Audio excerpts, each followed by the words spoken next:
Shalom dan salam sejahtera. Bacaan renungan harian 10 Maret 2026. Tema agar kita tidak lupa sejarah Adventis. Mari berdoa. Bapa Surgawi, hari ini kami mau membaca firman Tuhan. Kami berdoa biarlah kiranya Roh Kudus Bapa masuk ke dalam hati dan pikiran kami agar kami dapat menerima firman-Mu.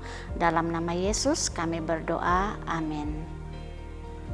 Tajuk bacaan, godaan kepada legalisme, ayat inti, oleh itu tiada siapapun akan diperbenar di mata Allah karena mengamalkan hukum Taurat. Sebaliknya, hukum Taurat hanya menyadarkan manusia bahwa mereka berdosa.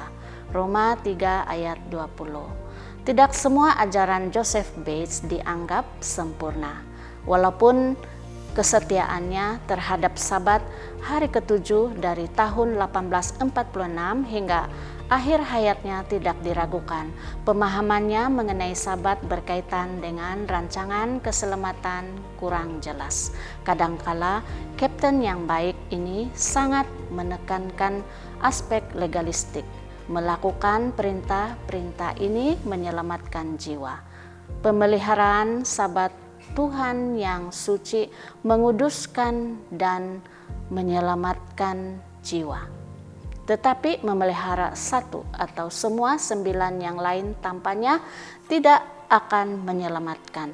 Kita mesti memelihara seluruh hukum jika kita ingin diselamatkan. Anak-anak Tuhan harus diselamatkan. Jika memang diselamatkan dengan melakukan atau memelihara perintah-perintah, walaupun Bates kadangkala membuat pernyataan yang sejalan dengan Injil, tidak diragukan bahwa beliau terjebak dalam legalisme yang mempengaruhi perjalanan hidupnya. Salah satu teks kegemaran untuk menyokong pendekatan legalistiknya terhadap Sabat ialah kisah pemuda kaya dalam Matius 19. Bates berulang kali merujuk kepada cerita ini untuk menegaskan pendiriannya. Dalam kisah tersebut, pemuda itu bertanya kepada Yesus, "Guru, apakah perbuatan baik yang harus aku lakukan untuk mendapat kehidupan kekal?" Yesus menjawab, "Sekiranya kamu ingin masuk ke dalam hidup, patuhilah hukumnya." Bates menafsir ajaran ini sebagai petunjuk bahwa satu-satunya cara untuk memasuki kehidupan adalah dengan mentaati perintah-perintah. Lagi pula, beliau menambah, jika Yesus tidak bermaksud seperti yang dikatakannya, maka dia telah menipu pemuda kaya tersebut. 20 tahun selepas menyatakan pandangannya, Bates masih sependapat dengan pemuda kaya itu.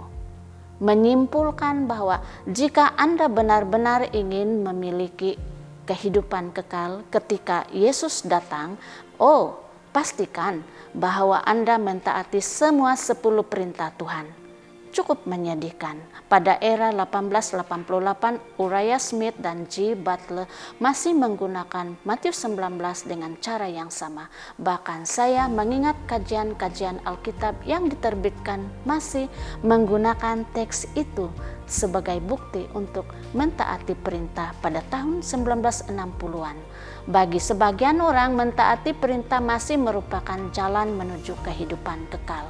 Itulah tepatnya perkara yang Paulus tegur dalam teks hari ini, Roma 3 ayat 20. Sangat disayangkan bahwa orang percaya yang tulus dapat menggunakan ayat-ayat Alkitab yang baik dengan cara yang buruk. Tolonglah kami ya Tuhan saat kami bergelut dengan makna sebenar kitab suci. Demikianlah bacaan renungan kita hari ini. Tuhan memberkati kita semua. Amin.